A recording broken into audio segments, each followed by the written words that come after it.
Hello, if you are new here, my name is Christina Mathewson. I'm a naturopath life coach as well as carnivore, and I'm currently doing the Lions Diet. So I have been doing the Lions Diet now for 51 days, and I started essentially because I wanted to see what other healing I could get. Like what else could happen? Is there stuff that I'm missing out on because I'm including I'm including a whole bunch more in my diet, like herbs and spices and so on. And I also kind of needed a bit of a reset. So I've lost so far 100 pounds, and I don't wear glasses anymore, so my glasses have gone, my eyesight has improved, my hair has grown back, a whole bunch of different things. Like I've reversed diabetes, so I'm not considered diabetic anymore. All of that type of stuff has happened, but I still have weight to lose. I still have a lot of weight to lose, and I still have results that I actually want to get. So while I've resolved the diabetes from that classification that a doctor would have, I still have high insulin.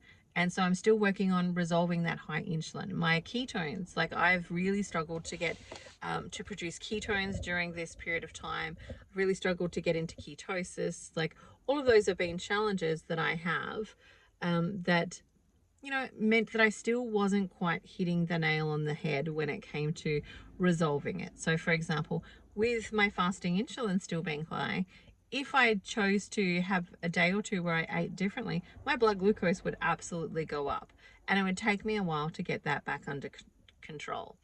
And so that is essentially why I started the Lions Diet, because I just needed something. I just needed a little bit more of a kick, but also just I wanted to see, are there things like eggs and cheese and those types of stuff that I'm including in my diet that might be problematic for me at this point, that might not actually be serving me right now? And so I started it for 30 days, and I was like super concerned that like, oh, I'm going to miss butter. Like I knew I could eat the meat, right? Because I've been doing that for 2.5 years, but I was concerned maybe I'm going to miss the variety of meat. Maybe I'm going to miss like the butter, for example. I'm not a super huge cheese girl, and so I wasn't concerned that I was going to miss the cheese, but every so often something different is nice. And so I was concerned about those things, and then I said to my carnivore support group, I think I'm going to do it. Who wants to join me? And then I advertised it on my Facebook page, like 30 days for $30. And so a whole bunch of people actually joined me in that 30-day quest of the Lions Diet to see how I would go and to see how they would go. And it was really great to have their support for those 30 days. And so the thing that I have found was that it's actually way easier than I had anticipated it being. I thought that I might actually have a bit more issues and a bit more struggles with it.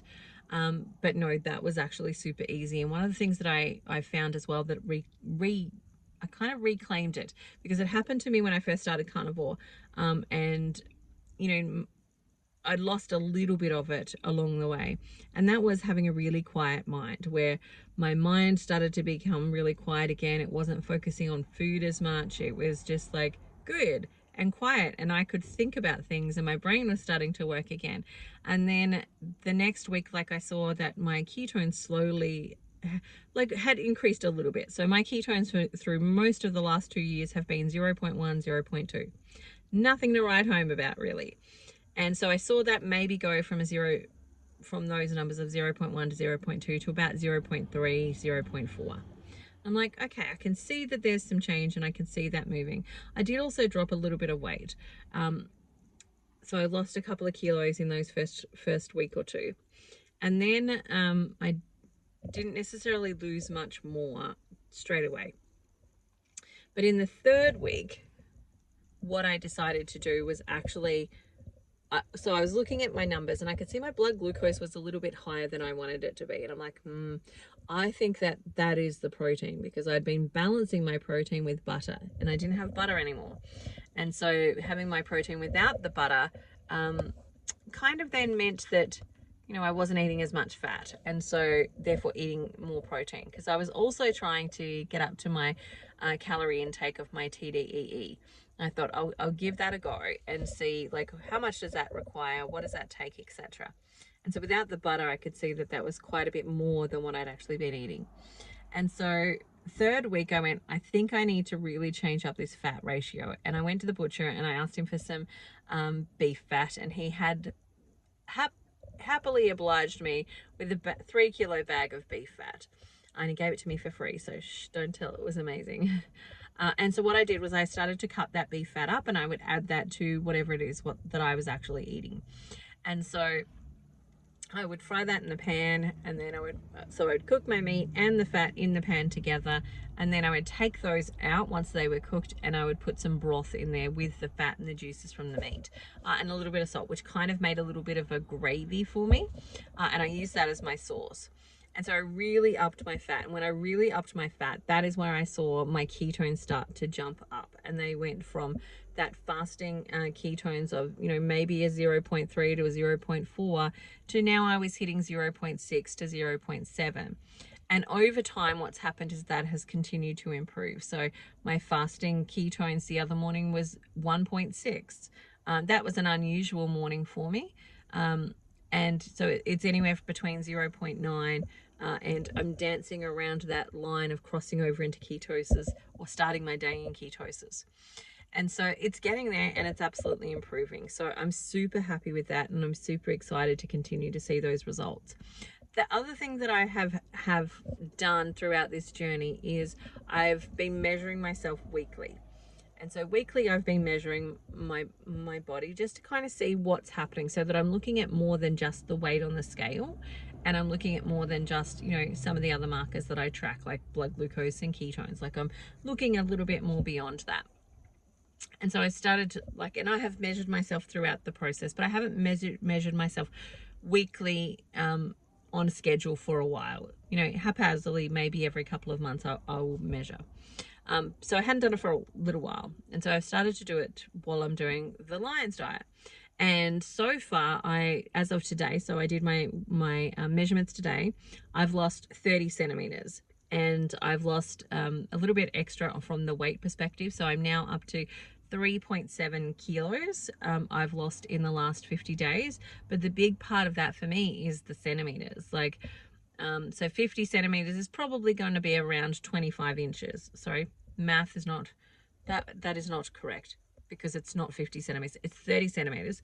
And so that's probably going to be around 15 inches. So across my body in all of the various different parts, I've lost about 15 inches, really approximate rough math there.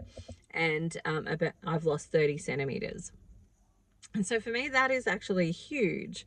Like, that tells me that I'm actually gaining some muscle during this period of time, as well as losing some of that fat. And I've been working at this for the last 2.5 years. Like, I had a friend message me not that long ago, congratulations on getting some results. And I'm like, yeah, these results that I'm currently getting are the workings of 2.5 years. Like, it's taken me time to get here. And I think that would be something that I would, you know, I want other people to hear, because we can get so wrapped up that it has to happen fast and it has to happen now, and we really want it to happen like ASAP. But unfortunately, our desires don't necessarily actually always match the hierarchy of needs within inside of our body.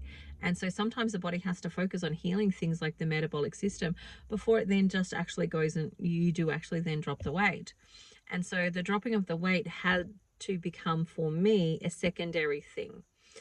And that secondary thing, you know, it became secondary to my metabolic health, where my goal is to restore my metabolic health, because it is the inevitable outcome that weight loss is actually just becomes easy once we've corrected the metabolic health. Now, from my blood tests, and I'm going to do a separate video where I actually show you my blood tests. From my blood test, my thyroid has sped up. Like, it's not fast, it's not I have no thyroid problems from that perspective, but it has gotten faster, which means that my metabolic rate, the rate at which I actually burn fuel, has actually increased, which for me is super exciting because of a number of reasons. One of which is that in my field of study, it's very common for people to say, oh, low carb diets wreck your thyroid. Low carb diets give you Hashimoto's or slow down your thyroid. Well, for me, I'm showing that it actually is the opposite. And I have a whole bunch of patients that are using, you know, carnivore or low carb diets to actually help them with their thyroid balance. There are some key actions and key steps that I usually use with those people. Like, you know, I genuinely will say to them that you have to have breakfast within the first hour of the day so that you get your body out of that place of not feeling safe and bring it back into a place of feeling safe. And there's a whole bunch of other little tips and tricks along the way that actually help those people. And a lot of them are individualized personalizations. And there are some common themes like eat breakfast. Like, you know, a lot of women in particular who have a thyroid condition will say, oh, I don't really feel hungry until 11 or 12. So I'm going to do intermittent fasting because it's easy for them to not eat. But it's easy for them to not eat because their thyroid is slow. And if they want to wake their thyroid up, they've got to get it out of that fight or flight method where it's feeling like it's in a famine or it's in a war, and you've got to actually eat some food in the early part of the day to wake it up. If you don't feel like eating for the rest of the day, I say to them, go ahead. Don't eat for the rest of the day if you're not hungry. But you must have, whether you're hungry or not, a couple of mouthfuls of food first thing in the morning, within that first hour of getting up or waking up. Eat a couple of mouthfuls. Now, that could be a hard-boiled egg. That could be a couple of bites of steak. It could be a couple of bites of something. It doesn't have to be a whole meal. But those couple of bites tell your body or give your body the information that it is not in crisis, that there is food around. So it doesn't need to continue to slow your thyroid down because there's food there. And if you don't want to eat for the rest of the day, go for it.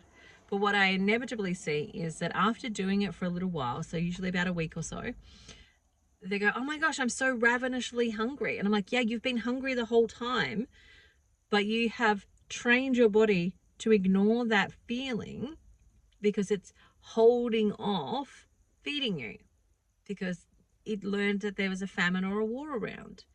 And if you want to get it out of that place, you've got to bring it back to a level of safety. And you do that by giving it food, whether you're hungry or not.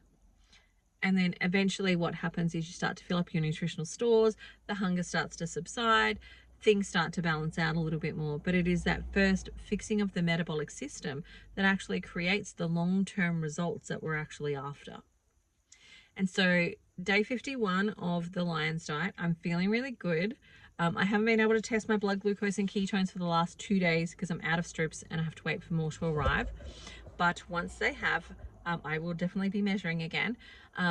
But I can certainly say that I actually feel like I'm in ketosis in that sense, that I can feel, and I'm starting to rely that I actually probably am at this point getting into ketosis, at least during the day, if not staying in ketosis. But, you know, next week when I get some more strips, I will be testing again and measuring for sure. But I'm planning on staying on Lion at this point for 90 days. So the 90 days is up on my wedding anniversary. And so I may or may not go past that. The conversation in my head about continuing on is I'm really loving the results. I haven't had results like this for a while. It's been slow going for a bit. And so I'm really actually loving the results. And there's a part of me that while I'm getting the results, I actually don't want to change it. But there is also a part of me that's wondering if I can continue to get the results if I, you know, so let's say I bring in pork belly, for example, that I really up that fat. Like, will I continue to get those results if I bring that in?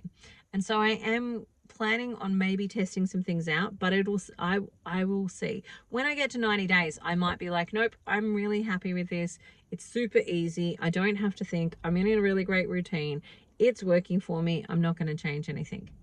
I may also get to the point of going, I really am hanging out for some pork or some chicken or something different.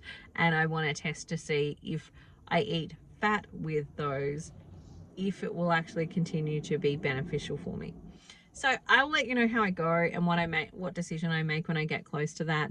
But I have just kind of put in this little buffer space of like, I'm really planning on going for 90 days now and actually just seeing again how I go, because I am really happy with the results at this point. All right, that is me. If you have any questions about Lion's Diet, Carnivore, you want to book an appointment, feel free to do so. I'll drop the links in the comments section and I will talk to you again soon. But put your carnivore lion questions down below and I will endeavor to answer them. All right, bye for now. Have an amazing day. I'll talk to you again soon.